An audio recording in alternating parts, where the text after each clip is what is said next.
Selamat pagi teman-teman, materi pembelajaran berbicara, sekarang kita menuju ke berbicara sebagai seni dan ilmu.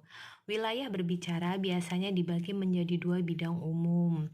Yang pertama, berbicara terapan atau berbicara fungsional, kemudian yang kedua, pengetahuan dasar berbicara. Kemudian, kalau kita memandang berbicara sebagai seni, maka penekanan diletakkan pada penerapannya sebagai alat komunikasi dalam masyarakat.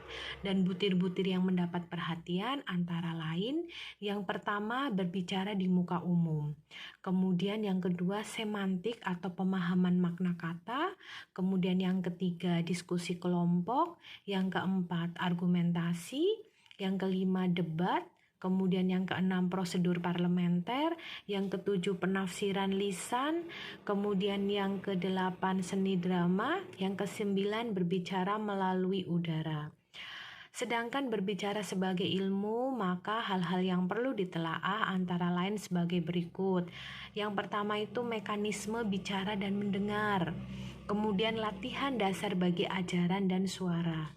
Setelah itu bunyi-bunyi bahasanya, kemudian bunyi-bunyi dalam rangka ujaran, kemudian vowel-vowel, diftong-diftong, konsonan-konsonan, dan yang terakhir patologi ujaran. Konsep-konsep dasar yang mendasari pendidikan berbicara dapat dikelompokkan ke dalam 3 kategori, yaitu yang pertama hal-hal yang berkenaan dengan hakikat atau sifat dasar ujaran. Kemudian yang kedua, hal-hal yang menyatakan proses-proses intelektual yang diperlukan untuk mengembangkan kemampuan berbicara dengan baik. Kemudian hal-hal yang memudahkan seseorang untuk mencapai keterampilan-keterampilan berbicara.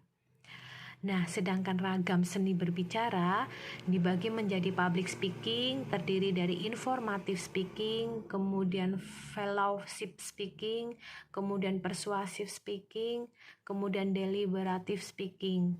Kemudian ada lagi conference speaking, yang terdiri dari group discussion, itu ada informal dan formal. Nah, kemudian metode penyampaian dan penilaian berbicara itu sendiri ada 4. Yang disebut itu catur cara saji wicara. Yang pertama itu penyampaian secara mendadak atau impromptu.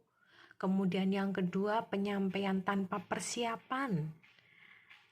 Nah, kemudian yang ketiga penyampaian dari naskah atau manuskrip. Kemudian yang keempat penyampaian dari ingatan. Cara mengevaluasi keterampilan berbicara seseorang itu ada 5. Yang pertama itu apakah bunyi-bunyi tersendiri, vokal dan konsonan diucapkan dengan tepat. Kemudian yang kedua, apakah pola-pola intonasi, naik dan turunnya suara beserta tekanan suku kata memuaskan. Kemudian yang ketiga, apakah ketetapan atau bukan ketetapan ya, maksudnya kecepatan dan bagaimana mengucapkannya itu secara tepat.